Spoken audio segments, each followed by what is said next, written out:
Olá pessoal, tudo bem? Sou a professora Gardênia e hoje venho com mais uma aula de Geografia. E hoje a gente irá estudar o percurso 9, que tem como tema Industrialização Brasileira. Esse tema ele dá início na página 80 e irá até a página 86. Peço a vocês que façam a leitura sempre nas páginas a qual eu indico, tá bom? Através da leitura vocês irão entender melhor sobre o assunto, tá certo? Então, irei colocar um vídeo, tá? Para que vocês possam ter uma compreensão melhor sobre o tema. Bom, queridos, então o nosso assunto hoje é industrialização brasileira. É bom lembrar que a indústria é a atividade que consiste na transformação de matérias-primas em produtos para o consumo ou em máquinas. É a atividade símbolo do mundo moderno, sem sombra de dúvida.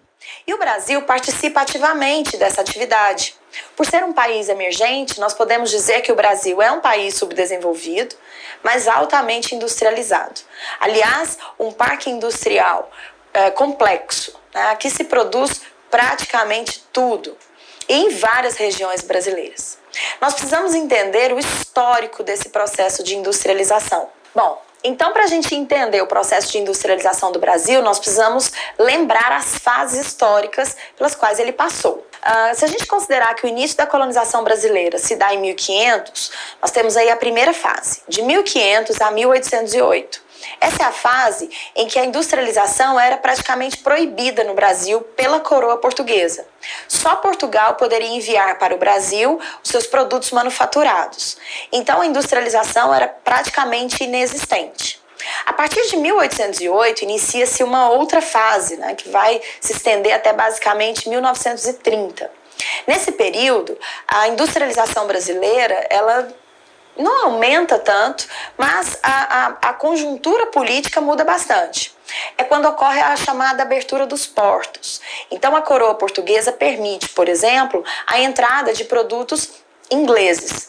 É nesse momento que a Inglaterra se torna a grande fornecedora de produtos manufaturados para o Brasil.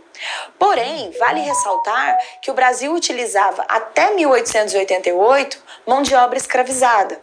Então o mercado de consumo era pequeno, a atividade industrial não tinha assim tanto sucesso, porque o consumo era feito por uma parcela muito restrita da população. Bom, com a abolição da escravatura em 1888, o mercado consumidor começa a crescer, né? Porque daí passa a se utilizar no Brasil a mão de obra assalariada. De modo que em 1930, a industrialização brasileira entra numa nova etapa, e sem dúvida uma decisiva etapa. É a partir de 1930, com esse mercado consumidor já crescente, é que o Brasil inicia de fato a sua industrialização.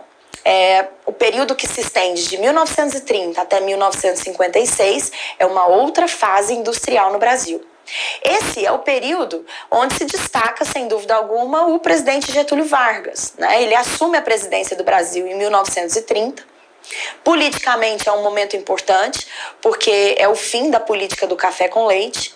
E o Getúlio Vargas, apoiado pela burguesia brasileira, vai então incentivar a industrialização de fato.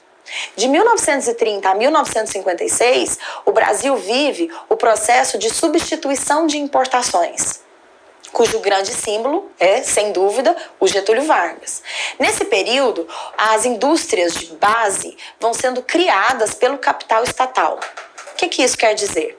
O governo brasileiro vai ser um grande incentivador da indústria ao criar, com capital estatal, as indústrias de base.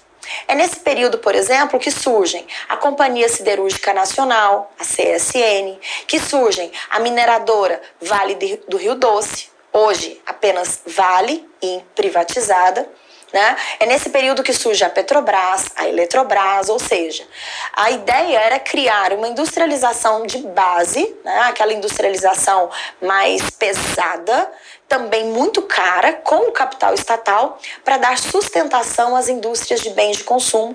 Essas sim estariam sendo criadas pelo capital nacional. Bom, a partir de 1956 até os dias de hoje, nós podemos dizer que a industrialização brasileira vive uma outra fase, chamada de internacionalização da economia. Então não se esqueça, de 1930 a 1956, período da substituição de importações. De 56 até os dias de hoje, internacionalização da economia. O que isso significa? Essa fase, né, cujo um dos maiores símbolos é o JK, o Juscelino Kubitschek, nós vamos ter o Brasil agora recebendo empresas multinacionais. Então, durante os governos do Juscelino Kubitschek e também da ditadura militar, é o momento que se forma o famoso tripé econômico do Brasil. Agora nós vamos ter o capital estatal criando a infraestrutura, porque as empresas de base já tinham sido criadas, né, durante o governo Vargas. O capital privado nacional vai ser responsável pelo financiamento das indústrias de bens de consumo, não duráveis principalmente. E o capital privado estrangeiro, ou seja, as transnacionais, começam a chegar no Brasil, trazendo consigo, né, o parque industrial responsável pela produção de bens de consumo duráveis. O grande símbolo desse momento, sem dúvida, são as automobilísticas, que começam a chegar no Brasil para a produção de automóveis. Até a década de 1980, quer dizer, de 1956 até a década de 1980, justamente o período do governo JK e da ditadura militar, nós vamos ter, por conta dessa industrialização crescente, algumas mudanças bem significativas no espaço geográfico brasileiro, né? Vale lembrar que Brasília foi construída na região centro-oeste, dentro do estado de Goiás, né, onde foi demarcada a área do Distrito Federal, e por conta disso, o rodoviarismo tomou conta do Brasil. Muitas rodovias foram construídas nesse momento, dando inclusive auxílio a essas indústrias automobilísticas. Crescem as indústrias de bens de produção no Brasil, crescem as indústrias de bens de consumo e a concentração industrial se torna nítida. A região sudeste é despontada durante todo esse período como a região da concentração industrial, com destaques aos estados de São Paulo e do Rio de Janeiro. Bom, ainda dentro desse período da internacionalização da economia, né, que começa em 56 até os dias de hoje, nós temos de destacar o período da década de 1980, que é chamada de década perdida pelos historiadores. É um momento em que a economia brasileira atravessa, sem dúvida, a sua maior crise. Nesse momento, a industrialização brasileira se torna muito prejudicada. Né? A concorrência internacional ela passa a ser realmente um problema para os industriais brasileiros. A economia mal, a inflação muito alta, o poder de consumo da população brasileira de um modo geral cai drasticamente e a produção interna continua ali patinando, né? Muito mais em problemas do que em sucesso. A partir dos anos 90, nós podemos destacar, durante o governo Collor, né, o símbolo do rompimento dessa década perdida começa a aparecer. Durante o governo Collor, inicia-se o processo de abertura econômica, né, especialmente porque nesse período as tarifas alfandegárias brasileiras sofrem redução em alguns setores, justamente para incentivar a entrada de produtos estrangeiros. Era uma forma, naquele momento, que o governo entendeu, né, como sendo um beneficiador da indústria nacional. Segundo o governo, a entrada dos produtos estrangeiros forçaria a indústria nacional a produzir melhor e vender com preços melhores.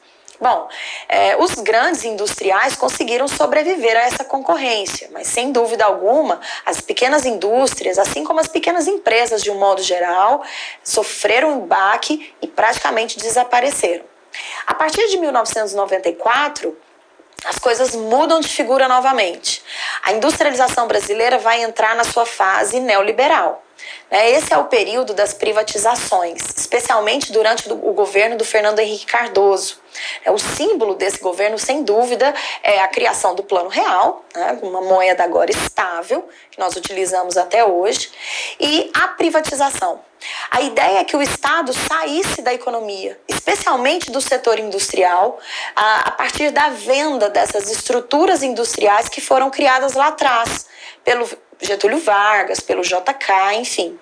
Então, são símbolos desse período a privatização da Companhia Vale do Rio Doce, por exemplo, né, que hoje se chama Vale, a semi-privatização da Petrobras, privatização das telefônicas, enfim. Nesse momento, o Brasil então abre de vez as portas para o capital estrangeiro, que passa a atuar no nosso território, não só produzindo, mas também investindo em indústrias de todos os portes. Bom, nos dias atuais, né, esse tripé econômico, ele se modifica, né? Hoje o capital estatal, ele é muito pouco investido em industrialização ou quase nada. A grande força vem mesmo do capital privado, nacional e estrangeiro. E hoje se percebe no Brasil um movimento bem interessante, chamado de descentralização industrial. As capitais Rio de Janeiro e São Paulo, que por muitas décadas concentraram praticamente toda a industrialização brasileira, estão perdendo indústrias nesse momento, né? A industrialização está mais estendida para outras regiões do Brasil. Região Nordeste, região Centro-Oeste, região Sul. São hoje regiões que atraem indústrias em função, basicamente, dos incentivos fiscais. Mesmo com esse processo de descentralização acontecendo, você vai olhar no mapa agora e perceber que a indústria brasileira ainda é muito mal distribuída pelo território, né? Infelizmente, é um dos fatores que promove a desigualdade entre as regiões brasileiras.